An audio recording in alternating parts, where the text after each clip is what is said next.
Olá, eu sou Rodrigo Gonçalves aqui do Espaço Comunidade. Hoje é dia 22 de abril de 2019. Faz um bom tempo que eu não gravo vídeo. E hoje eu quero compartilhar com vocês aqui do canal, como diz o Nando Moura, de canal, algo que aconteceu na madrugada do dia 7 de abril aqui no Japão e que você praticamente pouco ouviu falar, pelo menos no Brasil, sobre essa notícia. A polícia japonesa matou um brasileiro. É isso aí que você ouviu. A polícia japonesa matou um brasileiro, matou um nacional. Segundo o relato da mídia, dos jornais, um brasileiro foi até um posto policial, que aqui no Japão seria um lugar pequenininho, e começou a xingar, a agredir. Essa touca não para, né? Chatura, né? Começou a agredir um policial, jogar uma cadeira no policial. E segundo esse relato, os policiais foram lá e seguraram o brasileiro e tentaram ali conter o brasileiro. Até aí tudo bem que tá certo, né? A primeira coisa que você pensa é simples. Não vamos ser hipócritas, né? Esse cara estava drogado, bicho. Não dá liga. Esse cara estava drogado. Ou não, esse cara estava bêbado.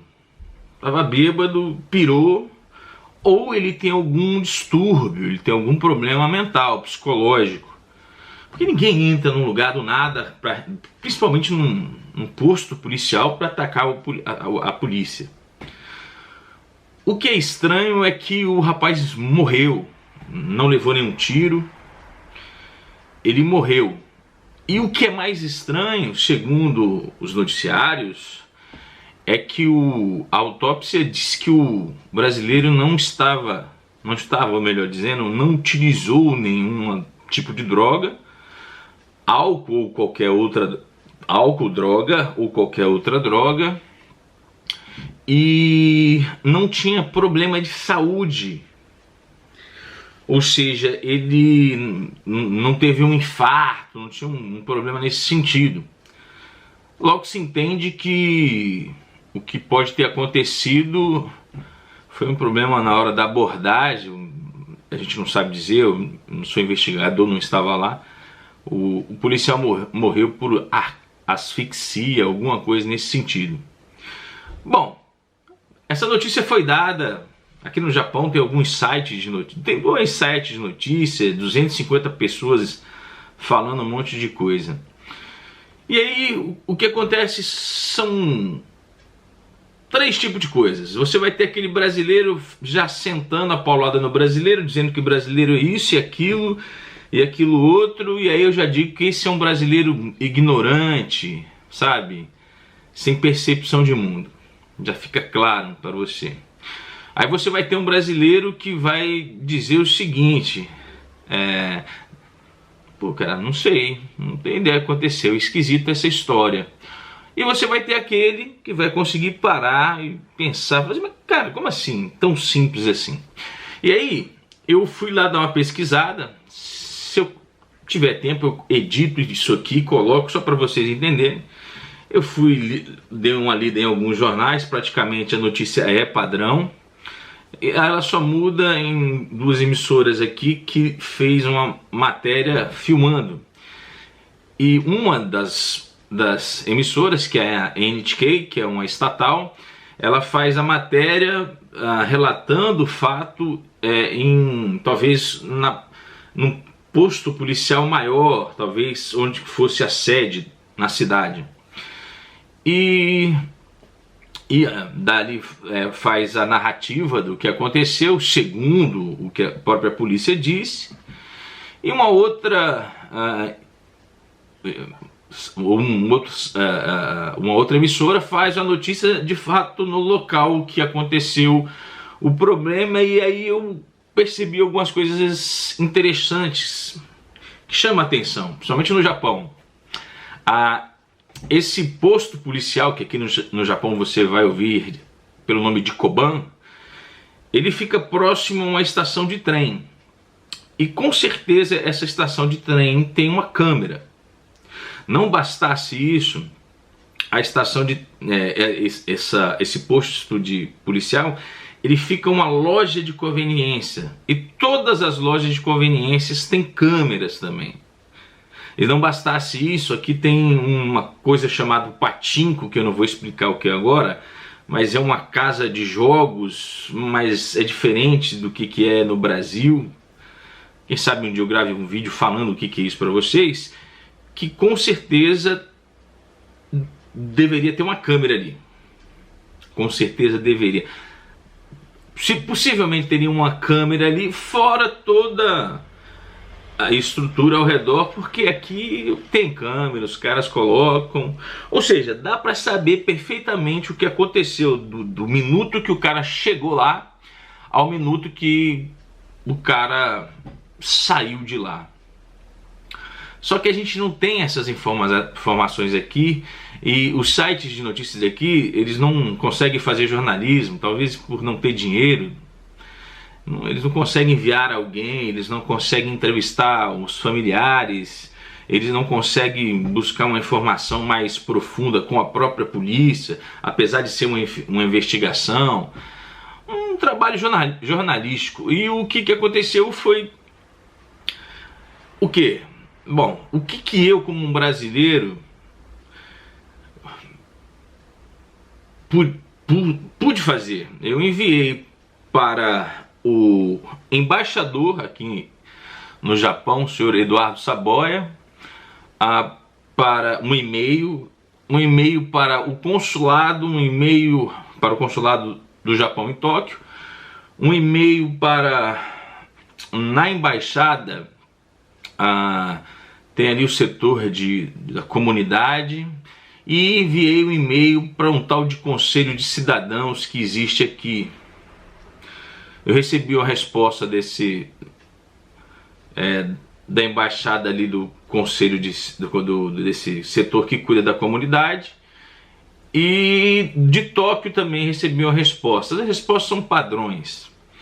Eles dizem que estão acompanhando o caso, a polícia está se mostrando prestativa, etc, etc, e que eles já estão dando toda a assistência possível para a viúva. Salvo engano, tem 4 filhos. Inclusive, que eu não sei o que muda muita coisa depois da morte do cara.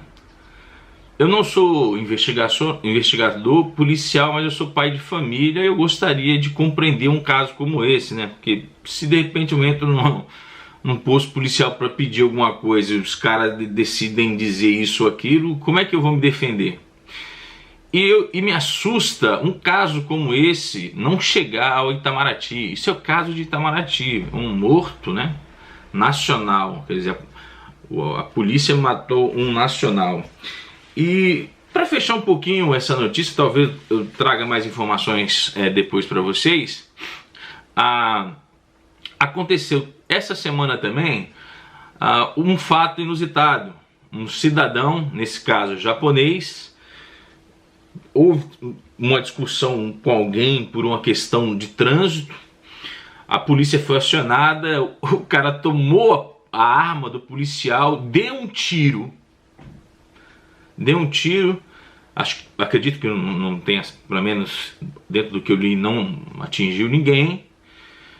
Mas um caso como esse, geralmente o policial, né, você fala, pô, mas uma cadeira é motivo de matar um cara, e um cara com uma arma, ninguém faz nada.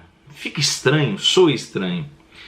Mas o que mais me deixa triste mesmo é essa falta de preocupação e zelo pelos brasileiros, que não deve ser só o Japão, né, cara? Deve ser outras regiões que vivem brasileiros. Inclusive, aqui nós temos uma grande comunidade comparado com brasileiros que estão em outras regiões, bem pequeno.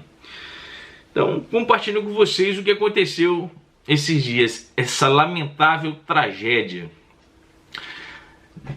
relembrando um caso, aqui um brasileiro há 4 anos atrás, 5 anos atrás, um jovem foi levado para o conselho da criança. Depois eu gravo um vídeo falando sobre isso para vocês, por ter sido denunciado pela própria escola que a mãe agredia ele. Esse caso, até a mãe foi presa, a criança está no conselho tutelar até hoje, e até hoje ninguém sabe de fato o que aconteceu. Se foi uma invenção. O ponto que eu coloco aqui é a investigação, o que de fato aconteceu. Não esse papinho de brasileiro que fica, porque brasileiro é isso, brasileiro é aquilo, brasileiro é aquilo outro. O importante é saber o que aconteceu. Se o cara é culpado, ou não, se ele é culpado, que ele pague pelo crime, pela merda que fez. Se não é culpado, que seja responsabilizado a polícia ou qualquer outro caso. Mas não é o que acontece. Até onde nós sabemos, a mulher está presa, afastada dos seus filhos, porque ela tem mais filhos. Nesse caso, provavelmente vai ser a mesma coisa, você não vai ter nenhum tipo de notícia, a não ser que alguém se manifeste, como eu, por exemplo, e envie um e-mail e cobre das autoridades, dos diplomatas aqui no Japão, esse caso, que eu acho muito pouco provável. Mas dentro do possível a gente vai tentar ajudar e levar informação pra galera aí, tá bom? Um forte abraço pra vocês, até um próximo vídeo e tremeu tudo agora. Tchau, tchau!